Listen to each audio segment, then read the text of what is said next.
Scream 7 Review.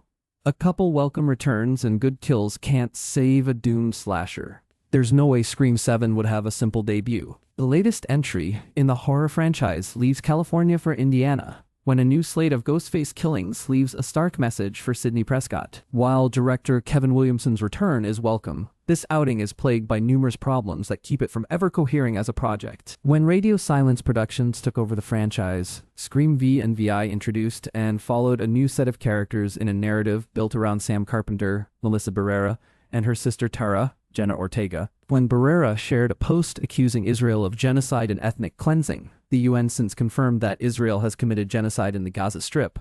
The powers that be at Spyglass Media unilaterally declared her advocacy for Palestinian rights to be inherently anti-Semitic, booting her from the sequel. A short time later, co-star Jenna Ortega exited Scream 7 due to reported scheduling issues, leaving Spyglass scrambling to construct an entirely new narrative alongside directorial musical chairs. Spyglass opted to bring back every legacy character it could think of, including longtime star Neve Campbell, for a story that moved to Indiana 2 years later. Overall, there was a lot of change and a built-from-scratch retooling of the sequel series arc, all due to factors that had nothing to do with what's best for the series or what's been established in the new entries. Regrettably, even the franchise return of Kevin Williamson couldn't give the outing any coherent direction. There are some stellar kills and a few memorable moments in Scream 7, but it otherwise feels like an attempt to duct tape memories of Scream films passed into a semi-coherent shape. In Scream 7, longtime franchise final girl Sidney Prescott Campbell has left Woodsboro, California, for Pine Grove, Indiana,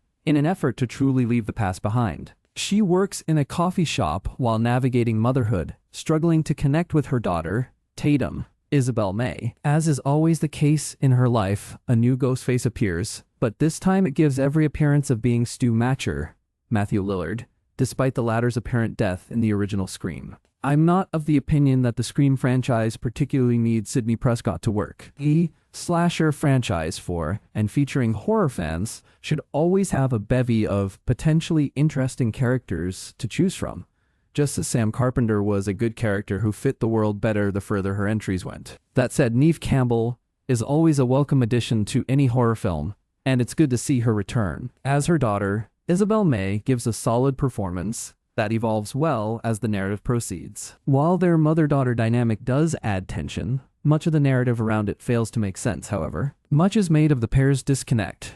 Sidney wants to protect Tatum, while the latter wonders about Sidney's traumatic past. It's unclear how Tatum could be ignorant of it all. However, given that every traumatic moment in Sidney's life has a new stab movie made about it, and Sidney wrote a well-known book about her traumatic life, there are other excellent additions to the cast, but most come with some caveats. Jasmine Savoy Brown and Mason Gooding return as the Meeks Martins, here working for Gale Weathers, Courtney Cox, and they routinely light up the screen with smart banter and great interplay. At the same time, they both prove so inconsequential to the plot that they feel like leftovers from a prior draft, albeit welcome ones. Cox is a franchise staple, but she's inexplicably stiff here, while Lillard is easily one of the film's best elements as the returned Stu. The heart of the Scream franchise has always been a sort of multi-leveled meta self-awareness. Horror fan characters drop references to real-life horror films and use that knowledge to survive Ghostface's attacks, or, as Ghostface, to generate threats for the characters.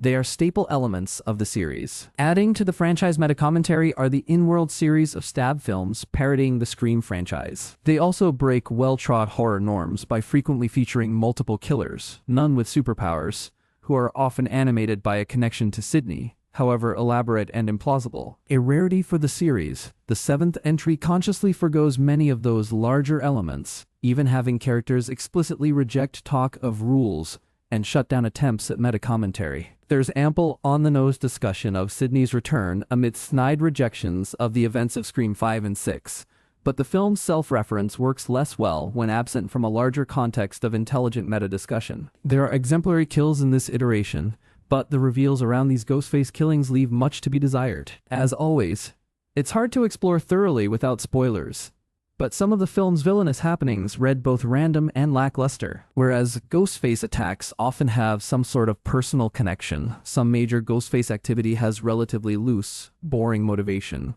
This is likely the first Scream yet to feel like no character is necessary for anything that transpires. The clear takeaway is that the new sequels were clearly building toward a promising arc for Sam that created a nice through line between them, and there was no plan B when Spyglass fired her. No pivoting to Indiana or making up character motivations on the fly can fix that, so we're left with an aimless sequel that has nothing organic to do. For a franchise once known for innovative, brilliant storytelling, it's a pity. At least there's Scary Movie 6. Scream 7 hits theaters on Friday, February 27, 2026.